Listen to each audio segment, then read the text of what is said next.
Et aujourd'hui, Noël reçoit Bruno Latour, professeur à Sciences Po Paris, philosophe et sociologue. Il est l'auteur de nombreux ouvrages sur l'anthropologie du monde moderne.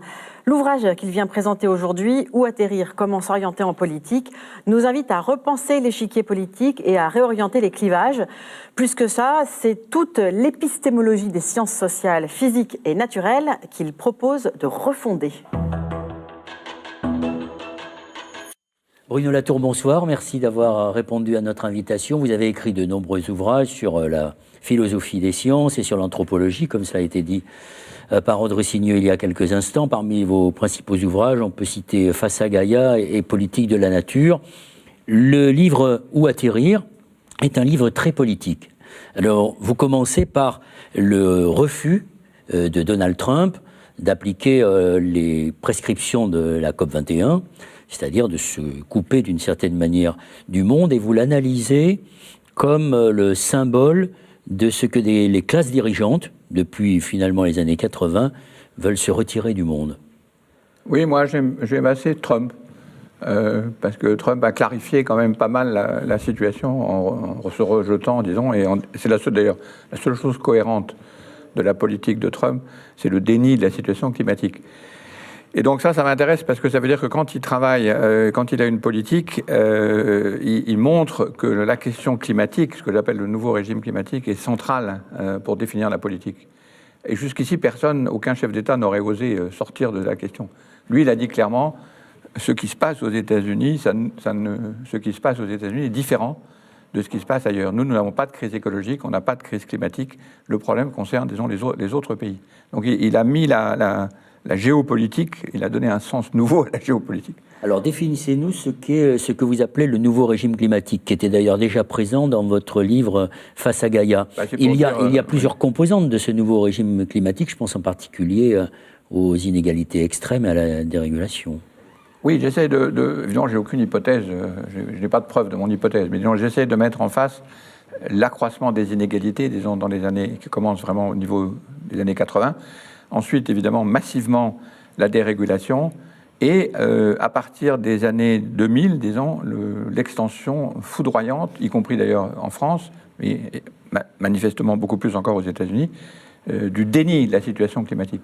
Donc ça veut dire que toute la vision politique s'est réorganisée à partir des années 80 et jusqu'à maintenant, en disant finalement... ce monde commun qu'on était supposé imaginer, alors on sait bien que ça a toujours été un peu une imagination, mais personne n'avait dit jusqu'ici la question de partager le monde commun, ça ne nous intéresse plus. Oui, vous dites d'ailleurs... C'est une espèce de renversement qui est quand même très intéressant et très grave, disons. Vous dites qu'une partie de l'Occident, en fait, a renoncé à cette idée du monde commun. On a vu dans les Paradise Papers que cette partie de l'Occident, je ne sais pas, c'est même 1%, 2%, une toute petite fraction, avait vraiment clairement décidé que ça ne servait même plus de faire semblant de dire on va moderniser la planète au niveau des Américains. Alors, donc c'est ça qui m'intéresse, la fin de la modernisation en quelque sorte. Oui, et en même temps nous obliger à regarder différemment nos catégories politiques, si je puis dire, puisque pour vous, droite et gauche, ça ne veut plus dire grand-chose, il faut se déterminer par rapport à la question que pose le climat aux sociétés, aussi bien aux sociétés émergentes qu'aux sociétés industrielles. Ça, c'est un peu embarrassant de discuter ça avec vous, parce que vous connaissez beaucoup mieux cette question que moi. Non, mais j'écoute le philosophe. L'écologie politique a désigné un troisième attracteur qui n'est pas du tout le globe, qui n'est pas du tout le globe vers lequel on allait quand on était, disons, dans l'horizon de la modernité, et qui n'est pas non plus le retour à tous ces territoires dont on parlait tout à l'heure aux nouvelles, c'est-à-dire le retour à l'État-nation, disons. Donc les gens sont désorientés, comme je l'explique, parce qu'ils sont pris. On voudrait bien continuer, disons, à aller vers l'idéal du globe, mais ce globe a disparu, en quelque sorte. Et si on revient vers l'ancien État-nation, je ne sais pas, on parlait tout à l'heure de la Pologne, de l'Irlande, de la France, du Front National, du Brexit, de Trump, etc. C'est des nations qui n'existent pas, en fait. C'est des illusions aussi. Donc les gens sont...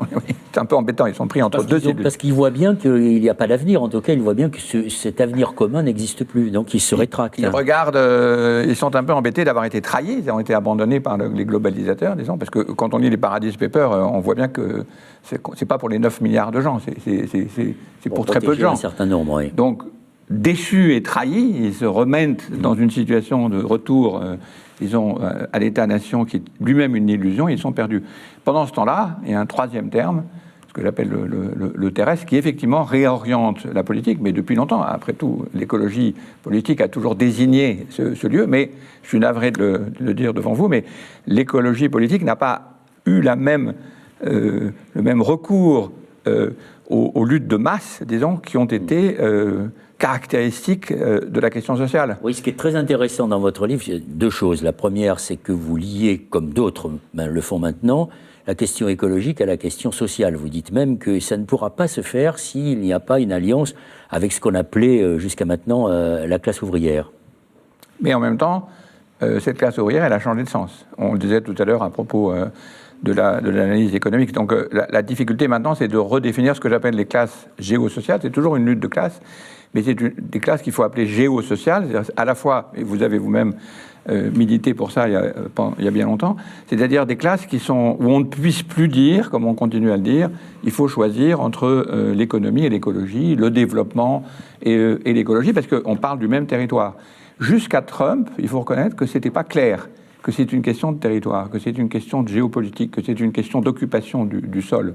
Et évidemment, les Français le savent, mais pas par la crise écologique, ils le savent par la migration. C'est la crise migratoire qui traduit, mais évidemment de façon tragique, le fait qu'il y a des gens qui perdent leur sol, qui perdent leur appartenance au territoire, et en un certain sens, nous aussi, nous les Français, même les Français riches, le territoire sur lequel nous sommes, eh bien, il est en train de changer, lui aussi. Oui, parce que nous menons des politiques dites hors sol, c'est-à-dire où on est sorti de notre enveloppe, en utopique. tout cas. Oui, la question de retrouver les enveloppes. Alors, évidemment, le problème politique qui est compliqué, c'est que ces gens qui reviennent parce qu'ils ont été trahis et qui se sentent perdus au territoire défini à l'ancienne, c'est eux nos alliés potentiels. Mais le problème, c'est qu'on ne sait pas leur parler, parce qu'on traite ces mouvements de populisme. C'est intéressant d'avoir le cas, d'ailleurs, des Italiens tout à l'heure. Mais le problème, c'est que vouloir être protégé, vouloir être assuré d'une identité, vouloir garder son job, vouloir garder son métier, c'est pas réactionnaire. C'est dans l'hypothèse d'avant, c'est-à-dire celle où on allait vers la modernisation utopique, disons, que toutes ces attitudes d'attachement au sol, d'appartenance et d'identité nous apparaissaient réactionnaires. Donc la gauche est très démunie, parce que brusquement, elle ne sait pas comment parler, et il faut reconnaître que les intellectuels et les politistes disent que c'est un mouvement populiste qui est une façon de ne pas comprendre ce qui se passe. Alors justement, il faut que les choses soient bien claires, parce que quand vous parlez d'atterrir, ce n'est pas le retour à la Terre, comme on aurait pu le dire à une certaine époque de notre histoire politique. C'est le retour de la Terre, c'est-à-dire une rupture avec l'idée qu'on se faisait d'un progrès continu. Et là, maintenant, c'est une sorte de conception, disons, pour employer un mot un peu savant, dialectique, entre regarder le monde et avoir les pieds sur Terre. C'est-à-dire que la modernisation, en fait, on s'aperçoit maintenant, elle était très peu matérialiste. Même les marxistes faisaient des analyses matérialistes d'un monde qui est finalement très peu matériel, puisqu'il n'y a pas de terre qui correspond à ce monde-là. Si on se développait au niveau des Américains sur toute la planète, de toute façon, il n'y a pas de planète qui correspond.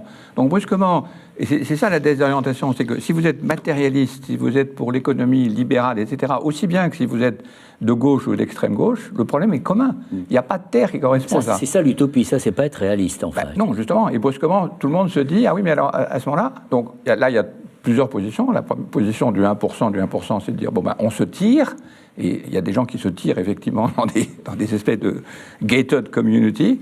L'autre solution, c'est de dire, je reviens à l'État-nation classique et même ethnique, disons. Et puis la troisième solution, qui est celle évidemment la plus intéressante, c'est d'atterrir. Mais le problème, c'est qu'on atterrit où? Et là, il y a une immense incertitude, parce qu'on ne sait pas où c'est cet atterrissage-là.